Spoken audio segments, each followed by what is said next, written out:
విజయనగరం జిల్లా రాజం మండలం పొగిరి గ్రామంలో డయేరియా కలకలం రేపుతోంది.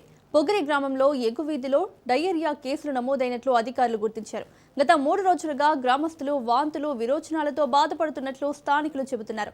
పరిస్థితి విషమించడంతో పలువురు ప్రభుత్వ, ప్రైవేట్ ఆసుపత్రుల్లో చేరినట్లు గ్రామస్తులు తెలిపారు. అయితే ప్రస్తుతం 10 మందికి పైగా చికిత్స పొందుతున్నారని సమాచారం. శ్రీకాకుళం రిమ్స్లో 5 మంది, రాజం ఆసుపత్రిలో 2 ఉన్నారని, గ్రామంలో మరికొంతమంది ఉన్నారని గ్రామస్తులు చెబుతున్నారు.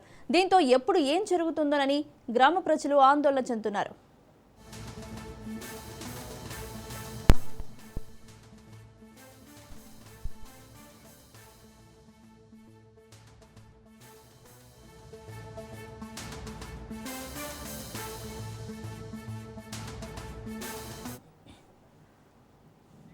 విజయనగరం జిల్లా రాజం మండలం పొగిరి గ్రామంలో డయేరియా కలకలం రేపుతోంది. పొగిరి గ్రామంలో ఎగు వీధిలో డయేరియా కేసులు నమోదైనట్లు అధికారులు గుర్తించారు.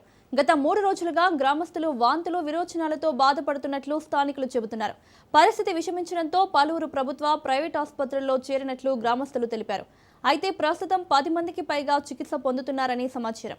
శ్రీకాకుళం రిమ్స్లో 5 మంది, రాజం ఆసుపత్రిలో 2 ఉన్నారని, గ్రామంలో మరికొంతమంది ఉన్నారని గ్రామస్తులు చెబుతున్నారు. దీంతో ఎప్పుడు ఏం జరుగుతుందోనని గ్రామ ప్రజలు ఆందోళన చెందుతున్నారు.